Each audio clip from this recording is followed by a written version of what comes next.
હવે આપ સમાચાર સમીક્ષા સાંભળશો, જેનો વિષય છે ભારતીય સૈન્યનું પરાક્રમ ઓપરેશન સિંદૂર. લેખન અને રજૂઆત પ્રવેશ અડિયેચા.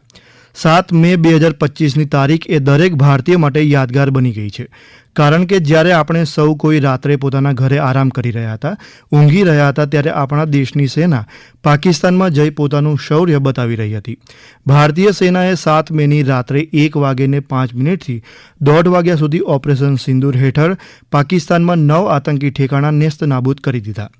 ગર્વની વાત તો એ છે કે ભારતીય સેનાના ઓપરેશન સિંદૂરની સમગ્ર વિગત આપવાની જવાબદારી 2 મહિલા અધિકારી કર્નલ સોફિયા કુરેશી અને વિંગ કમાન્ડર વ્યોમિકા સિંઘે સંભાળી. 7 મે સવારે આ બંને અધિકારીએ ઓપરેશન સિંદૂરની માહિતી આપી ત્યારે સમગ્ર વિશ્વને મહિલા સશક્તિકરણનો સંદેશ પણ પહોંચ્યો. સેનાના આ બંને અધિકારીએ જણાવ્યું કે પહલગામ આતંકી હુમલાના પીડિતોને ન્યાય અપાવવા ઓપરેશન સિંદૂર શરૂ કરાયું હતું.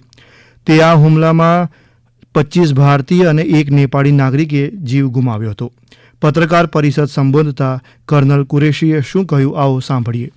ऑपरेशन सिंदूर 22 अप्रैल को पहलगाम में हुए विभत्स आतंकवादी हमले के शिकार मासूम नागरिकों व उनके परिवारों को न्याय देने के लिए लॉन्च किया गया था.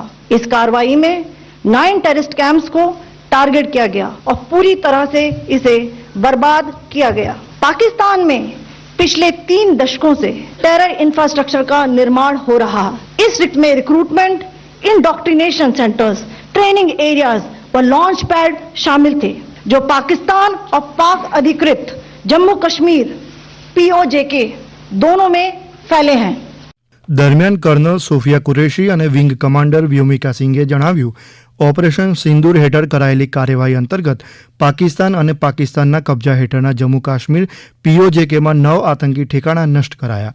ભારતીય સેનાની કાર્યવાહી અંતર્ગત પાકિસ્તાનના સિયાલકોટમાં સરજાલ કેમ્પ, મહમૂના ઝોયા અને મરકઝ તૈયબા મુરીદકે તેમજ બહાવલપુરમાં મરકઝ સુભાનલ્લા, જ્યારે પાકિસ્તાનના કબજા હેઠળના કાશ્મીરમાં સવાઈનાલા અને મુઝફ્ફરાબાદમાં સૈયદના બિલાલ, કોટલી ગુલપુર, ભીંબર અને કોટલી અબ્બાસમાં આતંકી ઠેકાણાને નેસ્ત નાબૂદ કરાયા. આ અંગે કર્નલ કુરેશીએ શું કહ્યું, आओ સાંભળીએ. सर्जल कैंप सियालकोट मार्च 2025 में जम्मू एंड कश्मीर पुलिस के 4 जवानों की जो हत्या की गई थी, उन आतंकवादियों को इसी जगह पर ट्रेन किया गया था. दूसरा, महमूना जाया कैंप सियालकोट हिजबुल मुजाहिदीन का बहुत बड़ा कैंप था. ये कठुआ जम्मू क्षेत्र में आतंक फैलाने का नियंत्रण केंद्र था. मरकज तैयबा मुरीद के 2008 के मुंबई हमले के आतंकी भी यहीं से प्रशिक्षित हुए थे. સેનાના બંને મહિલા અધિકારીઓએ ઉમેર્યું, ઓપરેશન સિંદૂર દરમિયાન પાકિસ્તાની સૈન્યના કોઈ કેન્દ્ર પર હુમલો કરાયો નહોતો, તેમજ કોઈ નિર્દોષ નાગરિકોને પણ નિશાન નથી બનાવવામાં આવ્યા. કર્નલ કુરેશીએ ભારતીય સેના દ્વારા આતંકી ઠેકાણા ઉપર કરાયેલા હુમલાને પ્રેઝન્ટેશન દ્વારા વિગતવાર સમજાવ્યું હતું. તો ગઈકાલે ભારત અને પાકિસ્તાન બંને દેશ ગોળીબાર અને સૈન્ય કાર્યવાહી રોકવા સંમત થયા હતા.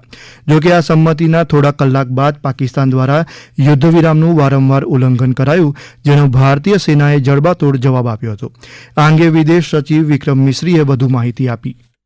पिछले कुछ घंटों से इस समझौते का पाकिस्तान की ओर से घोर उल्लंघन हो रहा है. भारतीय सेना जवाबी कार्रवाई कर रही है और इस सीमा अतिक्रमण से निपट रही है. ये अतिक्रमण अत्यंत ही निंदनीय है और पाकिस्तान इनके लिए जिम्मेदार है. हमारा मानना है कि पाकिस्तान इस स्थिति को ठीक से समझे और इस अतिक्रमण को रोकने के लिए तुरंत उचित कार्रवाई करे. આપણા રાજ્ય માટે ગર્વની વાત એ પણ છે કે ઓપરેશન સિંદૂરની સફળતા સમગ્ર વિશ્વ સમક્ષ રજૂ કરનારા કર્નલ સોફિયા કુરેશી મૂળ વડોદરાના રહેવાસી છે. મહારાજા સયાજીરાવ ગાયકવાડ વિશ્વવિદ્યાલયમાં બાયોકેમિસ્ટ્રીનો અભ્યાસ કરી સોફિયા કુરેશી સેનામાં જોડાયા. વૈજ્ઞાનિક અભ્યાસ બાદ તેમણે ભારતીય સેના પસંદ કરી અને કોર્પ્સ ઓફ સિગ્નલ્સમાં જોડાઈને અનેક સફળતાઓ મેળવી. તેમના દાદા પણ ભારતીય સેના સાથે જોડાયેલા હતા. કર્નલ કુરેશીના પતિ પણ ભારતીય સેનાની મેકેનાઇઝ્ડ ઇન્ફેન્ટ્રીમાં અધિકારી છે. ભારતીય સેનાના ઓપરેશન સિંદૂરને દેશના નાગરિકોની સાથે સાથે તમામ રાજકીય પક્ષોએ અને વૈશ્વિક સમુદાયે પણ સમર્થન આપ્યું છે. હમણાં જ આપ સમાચાર સમીક્ષા સાંભળી રહ્યા હતા, જેનો વિષય હતો ભારતીય સૈન્યનું પરાક્રમ ઓપરેશન સિંદૂર. લેખન અને રજૂઆત પ્રવેશ અડિયેચા. પ્રસારણ આકાશવાણીના અમદાવાદ વડોદરા કેન્દ્ર પરથી કરવામાં આવ્યું.